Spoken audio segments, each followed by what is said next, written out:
بسم اللہ الرحمن الرحیم۔ السلام علیکم۔ حضرت نوح علیہ السلام کی یہ باتیں سن کر ایک شخص نے کہا، کیا تم اس اندھیرے میں ہمارے پاس اس لیے آئے تھے؟ دوسرا کہنے لگا، اے نوح، تم ہمارے معبودوں کے ساتھ مذاق کرتے ہو اور ان پر ہنستے ہو۔ تیسرا بولا، تمہارے معبود نے تمہیں کیوں بھیجا ہے اور تمہارے پاس تمہاری سچائی کی کیا دلیل ہے؟ حضرت نوح علیہ السلام نے فرمایا، اے قوم، وہ کون ہے جس نے آسمان بنایا، پھر اسے چمکدار ستاروں سے مزین کیا جو تمہیں تاریکی میں راستہ دکھاتے ہیں، اور وہ کون ہے جس نے اتنا بڑا زمین کا فرش بچھایا، جس پر پہاڑ اور دریا بنائے، اور زمین ہی سے ہماری کھیتی کو اگایا اور پھل نکالے جن کو ہم کھاتے ہیں، اور انسانوں کو اچھی صورت میں بنایا اور تمام مخلوق پر فضیلت بخشی۔ اور وہ کون ہے جو تمہارے دکھ، درد اور رنج و غم کو دور کرتا ہے؟ وہ اللہ ہی تو ہے جس نے ہر چیز کو پیدا کیا ہے، بت تو کسی چیز کو بھی نہیں بنا سکتے۔ تم نے ان کی بہت پرستش کی اور انہیں بہت پکارا ہے، لیکن انہوں نے بات بھی نہ سنی تمہاری۔ تم نے ان سے اپنی حاجتیں پوری کرنے کی درخواست کی، مگر یہ تمہاری اس تمنا کو پورا نہ کر سکے۔ کیا تم ان سے کسی فائدے یا نقصان کی امید کرتے ہو؟ اے میری قوم، بتوں کی عبادت کرنا ایک شیطانی خیال ہے، تم اسے چھوڑ دو، مجھ پر ایمان لاؤ اور اپنے سچے رب کی عبادت کرو۔ ان میں سے ایک شخص نے کہا، میں آپ پر ایمان لے آیا، میں آپ کی فرما برداری کروں گا اور آپ کے دین کے علاوہ کسی اور دین کو قبول نہیں کروں گا۔ ایک اور شخص بول اٹھا، میرے رفیقو، تم اس بات کو اچھی طرح جانتے ہو کہ ہم نے اپنے دیوتاؤں کو خود اپنے ہاتھوں سے بنایا ہے۔ کیا تمہیں یاد نہیں ہم نے ان کو پتھروں سے تراشا تھا؟ ہم ان کی عبادت کیوں کریں جو نہ سنتے ہیں، نہ دیکھتے ہیں، اور نہ کسی رنج و الم کو دور کر سکتے ہیں؟ ہمیں حضرت نوح علیہ السلام کی بات مان لینی چاہیے، ان بتوں کی عبادت کو چھوڑ دینا چاہیے۔ یہ جھوٹ ہے، یہ کفر ہے، افطرا بازی ہے۔ تیسرا شخص کہنے لگا، میں تو اپنے باپ دادا کے دین کو ہرگز نہ چھوڑوں گا، کیونکہ میں اسی پر پل کر جوان ہوا ہوں اور اسی پر مروں گا۔ جب تمہاری قوم کو یہ معلوم ہوگا کہ تم نے حضرت نوح علیہ السلام کی بات مان لی ہے، اس پر ایمان لے آئے اور اس کے دین کے پیروکار ہو گئے ہو، اپنے دین کو چھوڑ دیا ہے، تو تم کیا کرو گے اور کیا جواب دو گے؟ حضرت نوح علیہ السلام نے فرمایا، اللہ تعالیٰ نے جو کچھ ہمارے مقدر میں لکھ دیا ہے وہ ہمیں پہنچ کر رہے گا۔ کسی کے اندر یہ طاقت نہیں کہ وہ اسے روک سکے یا ہمیں کوئی نقصان پہنچا سکے، کیونکہ ہمارا خدا ہمارے ساتھ ہے جو ہمارا حامی و ناصر مددگار ہے۔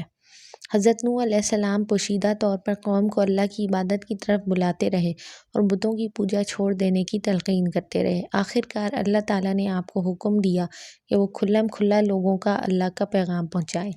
پھر آپ قوم کے بڑے بڑے سرداروں کے پاس گئے اور انہیں جمع کر کے فرمایا، اے میری قوم، اللہ نے تمہارے باپ حضرت آدم علیہ السلام کو مٹی سے بنایا، پھر اسے سنوار کر اس میں اپنی روح ڈالی، لہٰذا وہ ایک چلتی پھرتی مخلوق بن گئی، جس کو دو آنکھیں دیکھنے کے لیے، سننے کے لیے دو کان، ناک، زبان، پاؤں، دل اور پھیپھڑے وغیرہ دیے۔ اس نے اس طریقے سے انسان کو بنایا۔ اس میں اللہ تعالیٰ کی قدرت کا کرشمہ ہے، اس لیے اللہ تعالیٰ کے سوا کوئی اور چیز بندگی اور عبادت کے لائق نہیں ہو سکتی۔ تمہیں اس کے سوا کسی اور کی پوجا نہیں کرنی چاہیے۔ اے میری قوم، یہ زمین و آسمان جو کچھ بھی ہے سب کو اللہ تعالیٰ نے بنایا ہے۔ پہاڑ، ریت، سمندر، تمام چیزیں اللہ کی بنائی ہوئی ہیں۔ چاند، سورج، ستارے وغیرہ سب کو اللہ ہی نے بنایا ہے۔ اے میری قوم، تم ان بتوں کی پوجا کرتے ہو جن کو خود تم نے بنایا ہے، جو کسی صورت میں بھی خالق نہیں ہو سکتے اور نہ ہی وہ کسی کو نفع و نقصان پہنچا سکتے ہیں۔ قوم بڑے غور کے ساتھ حضرت نوح علیہ السلام کی باتوں کو سنتی رہی، لیکن کسی نے بھی آپ کی ان باتوں کو اپنے دل میں جگہ نہ دی، سوائے چند ایک غریبوں اور تنگ دستوں کے جو آپ کے مطیع ہو گئے۔ قوم میں جو لوگ بہت مالدار تھے وہ حضرت نوح علیہ السلام کے سامنے اونچی آواز اور اپنی آواز کو نوح علیہ السلام کی آواز سے بلند کرتے ہوئے کہنے لگے، اے نوح، ہم تم پر ایمان نہیں لائیں گے اور ہرگز تمہاری بات کو تسلیم نہیں کریں گے۔ تم نہ تو ہم سے زیادہ مالدار ہو، نہ فارغ البال ہو، نہ ہی بادشاہ اور بڑے پائے کے سردار ہو۔ ہم تمہارے کہنے پر اپنے دیوتاؤں کو نہیں چھوڑ سکتے اور ہم تمہاری پیروی نہیں کر سکتے۔ یہاں پر یہ بات نوٹ کریں کہ جب کوئی اپنی دولت کی وجہ سے اپنی آواز دوسرے سے اونچی کرتا ہے یا اس پر رعب جماتا ہے تو یہ نہ صرف بد اخلاقی بلکہ تکبر میں شمار ہوتا ہے۔ اے نوح، تمہیں اگر مال کی ضرورت ہے تو مال لے لو، اور اگر کوئی اور چیز چاہتے ہو تو اسے حاصل کر لو، کیونکہ ہم جانتے ہیں تم تنگ دست ہو اور مال و دولت کے خواہش مند ہو، اس لیے تمہیں جس چیز کی ضرورت ہو لے لو اور اپنی اس جھوٹی دعوت کو چھوڑ دو اور ہمارے دیوتاؤں کی تعظیم بجا لاؤ، ان کی عبادت کرنی شروع کر دو، کیونکہ یہ تم سے سخت ناراض ہو گئے ہیں۔ تم نے ان کی پوجا شروع نہ کی تو تم پر کوئی مصیبت ضرور نازل ہوگی۔ اے نوح، تو ہماری طرح کا ہی انسان ہے اور تیرے پیروکار بھی خلاش لوگ ہیں، اور نہ ہی ہمیں تم میں سے کوئی خاص بات نظر آتی ہے۔ آج کل کیا ہو رہا ہے؟ کیا ہزاروں سال پہلے اور آج کل کے حالات میں آپ کو کوئی مماثلت نظر نہیں آتی؟ آج کل شہر کے عمرا اور معززین یہی کام کر رہے ہیں۔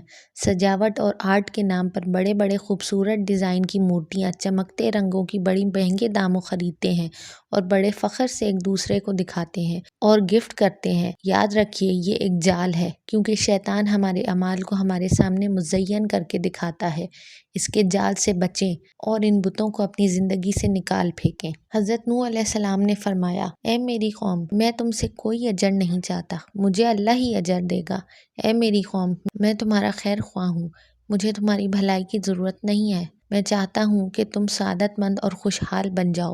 اے لوگوں، تم میرے راستے کو اختیار کرو۔